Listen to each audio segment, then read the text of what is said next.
Apple unveiling a slew of new and updated software at this year's annual developers conference, WWDC. Joining us right now with what it all means for the stock is Will Power. He is senior analyst at Robert W. Baird.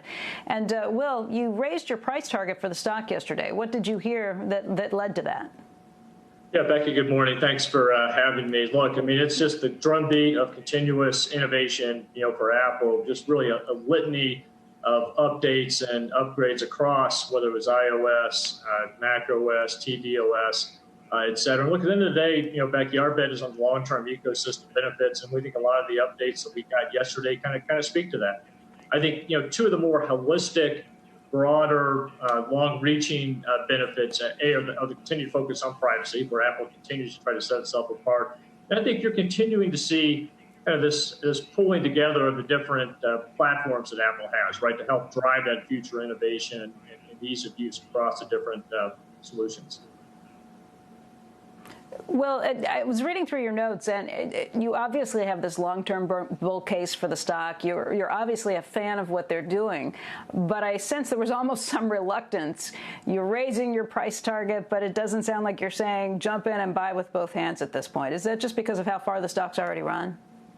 Well, look, I think, Becky, we are acknowledging the stock's had a significant move. It's at an all-time high, valuation here. On the other hand, near term, this is normally a pretty good setup for the stock. So, we are still buyers of the stock. We would be more aggressive if there was weakness, given, the move it's had. But typically, this is the type of the time of year you do want to own the stock into the next product cycle.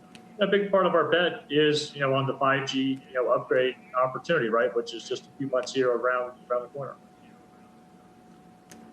Hey, well, we've talked a lot about tension with China and the concerns that overall the United States and China may have with the trade deal and with other things. That's something that flared up again overnight.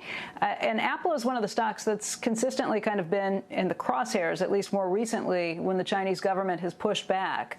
Is there anything that worries you about that relationship that could pop up and potentially punch a hole in the strength in the stock? Well, look, no question. That remains a central risk factor. I think fortunately for Apple, they've found a way to navigate those turbulent waters for some time. Tim Cook's been very focused on China. I think they've had a mutually beneficial relationship, but needless to say, still a lot of uncertainty there, both with respect to potential demand over time, to the degree that China puts any kind of new restrictions in place, and of course from supply chain perspective, right, due to the production of the iPhone. But again, Apple's a big employer via the manufacturing production of iPhones in China as well. So that's something we'll have to continue to monitor, right, as it pertains to Apple, and others that do business in China. Well, I asked just because you say to buy on a pullback. If that pullback is induced by some concerns about China and tensions between Apple and China, would you still tell people to buy on a pullback if that were the cause? Well, look, all things being equal, the answer is probably yes. I mean, I think, our general view is that, cooler minds will prevail over time and that they'll find a reasonable solution.